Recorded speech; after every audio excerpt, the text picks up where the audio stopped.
Why wait to see if you'll get something you like this Valentine's Day when you can go to BlueNile.com and find something you'll love? Whether you're looking to treat yourself to a little winter sparkle or show a galentine how much you appreciate them, Blue Nile offers a wide selection of high-quality designs, expert guidance, and free 30-day returns for the ultimate peace of mind. You can even design your own jewelry. Right now, save up to 50% at BlueNile.com. That's BlueNile.com.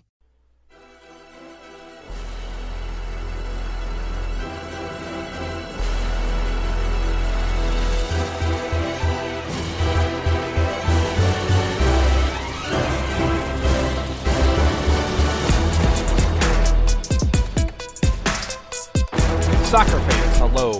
Glad to have you on episode 20 of the Stars and Stripes FC podcast. We had some news this week in the European transfer window as a couple of moves and a couple of potential moves has had everybody kind of talking. We will get to all of that. We will also discuss a community quarter topic that got me curious about how it would fare here in the United States. And finally, we will end by taking a look at the Americans in Major League Soccer and who's putting the balls on the back of the net, as well as setting up people to do the same. We begin first with the European transfer rumor mill, and I want to direct our focus first to a transfer fight that has picked up considerably over the past couple of days. I'm talking about Sergiño Dest, who is being courted right now by Bayern Munich and Barcelona, two huge clubs. Dest, as you all know, is currently at Ajax, but is looking to be headed to one of the biggest clubs in the world. It just seems to be a matter of time and a matter of which one it's going to be. We have an article at Stars and Stripes FC that breaks down what each team is facing in getting Dest to come to their club. I encourage you to look at it, but really, this is huge for American players. This is huge for American soccer. It's wild that we're talking about Bayern Munich battling with Barcelona for an American player services. In Barcelona, he would have a chance to play with the arguable GOAT, Lionel Messi, and he could move into that starting right-back role in what is always a talented lineup. He would be competing for La Liga championships, Champions League titles, and Copa del Rey trophies every single year. And it is possible that he and Conrad de la Fuente could break through into that roster. Conrad de la Fuente has been getting some minutes with this first team during the preseason. And new coach Ronald Koeman, who came to Barcelona after being the national team coach for the Netherlands, has liked what he's seen in him. And he obviously loves Dest's game. He recruited him while he was coach of the Dutch national team to try and be part of the Orange. He eventually, obviously, picked the United States over the Netherlands. But in Barcelona, if Dest signs for him, if Conrad de la Fuente breaks through, they would be the first Americans to play for Barcelona in its history. That's major news. And if that happens, it would be a major step for American players. Now, in Bayern Munich, he would only just be joining the defending European champions, who have also won the last 8 Bundesliga titles. Also an American there, Chris Richards. He's trying the best to move his way up to the first team. But the reality is, Dest would form a core fullback partnership with fellow CONCACAF guy, Alphonso Davies. Both of these guys are literally born a day apart, and they both turn 20 in November. So if these guys can form that partnership, that could last Bayern a full decade. Just imagine 2 CONCACAF players leading the defending European champions in Bayern Munich at left back and right back. It's almost incredible when you hear that. But that could be reality if Bayern win the chase to sign Dest. So we're going to take a look at that and keep our eyes on it, because over the next couple days, it's possible we could be talking about Sergiño Dest heading to the Allianz Arena or the Camp Nou. 2 incredible places in Munich and in Barcelona, and 2 incredible teams. So stay tuned. Look out for that. We will have more on Dest as it comes along at Stars and Stripes FC. Another one I want to take a look at is DeAndre Yedlin. And this is one that really over the last day or so, we've heard some talk about where Yedlin could possibly go. And it could be that he's coming home to MLS. Roger Gonzalez of CBS has stated on Twitter just yesterday that MLS teams are looking to bring DeAndre Yedlin home. He's been at Newcastle since 2016, But it seems that he is out of favor at this point with manager Steve Bruce, and he's looking for a new opportunity. You would think that Yedlin still has the tools to fit in at a club somewhere in one of the top leagues in Europe. He's 27 years old. He has 6 years of experience in the Premier League. He's still blistering fast, and he has the skills to be a quality right back somewhere.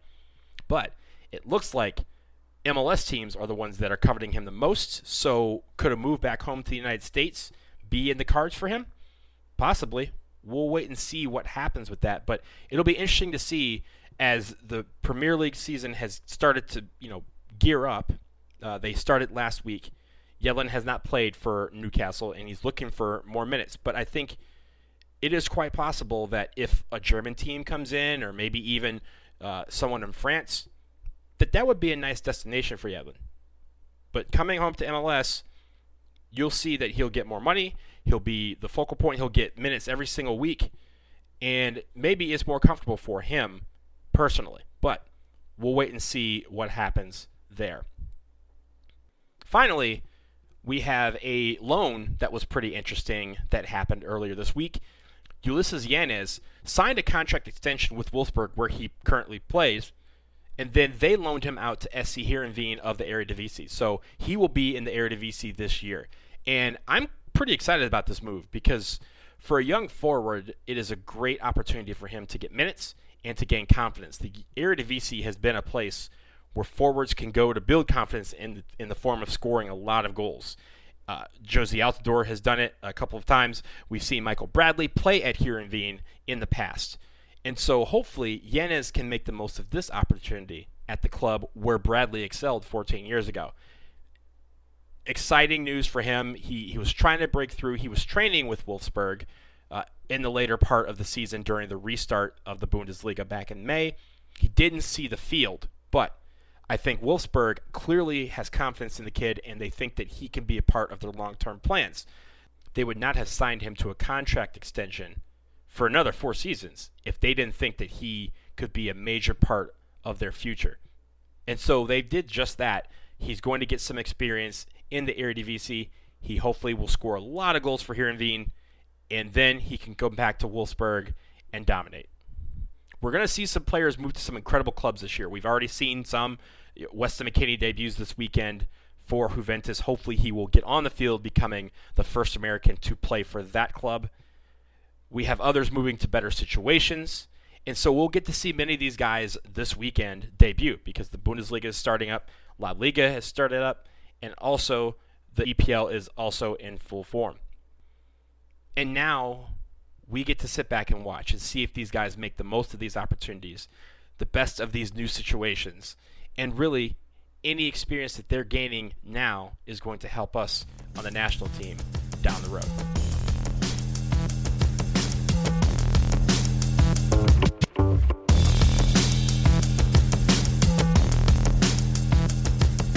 Next up, I wanted to shift to a discussion that I thought was pretty interesting and wrote about it in this week's Community Corner, and it's about the opportunity for the United States to set up state championships.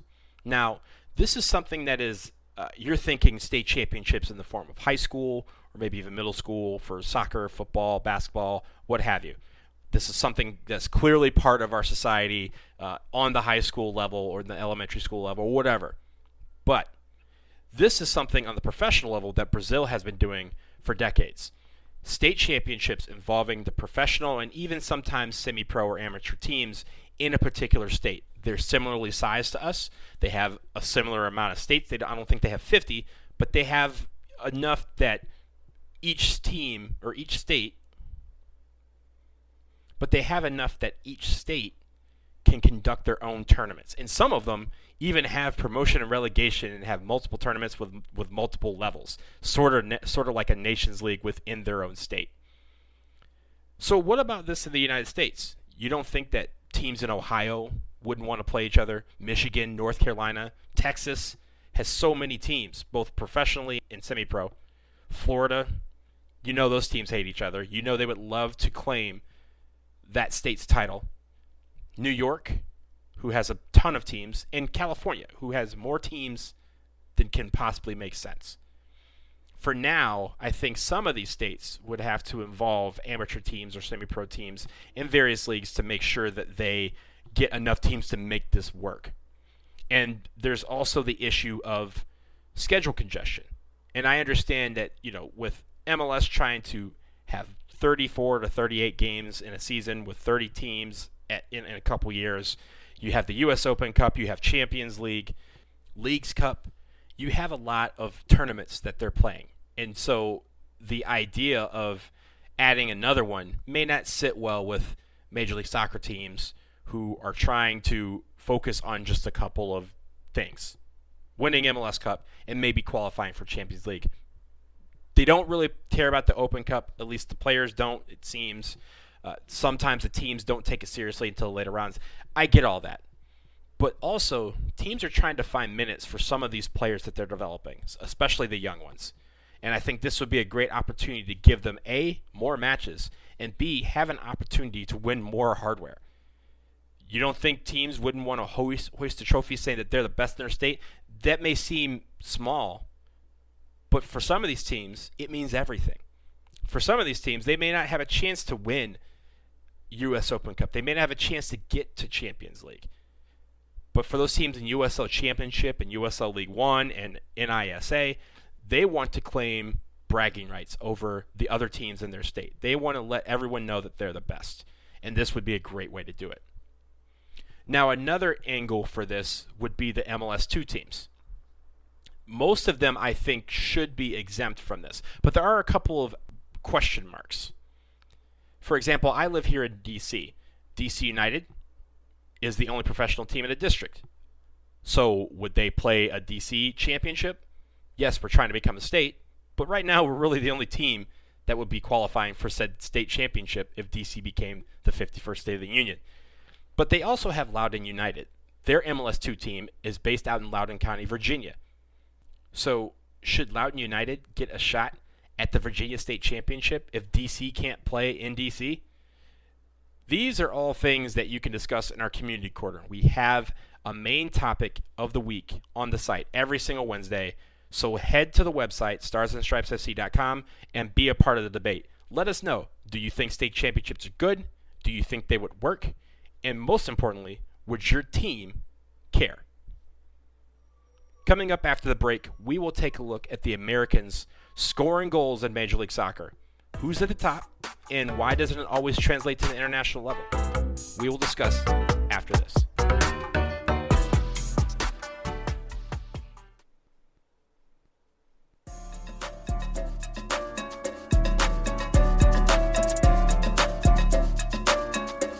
Back on the Stars and Stripes FC podcast, and I wanted to end with looking at the list of American scorers in Major League Soccer so far this season.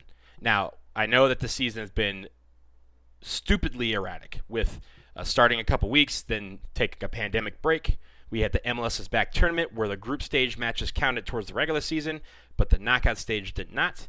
And now we have reached the end of phase 1 of the restart, and now we're about to enter phase 2, which for some teams is only 3 games.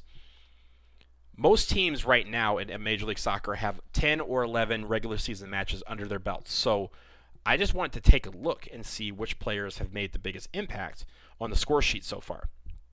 When you take a look at the number of goals and who's leading on that list, the name at the top for Americans is one that probably gives off a visceral response from most fans, but you cannot deny he's been killing it this season.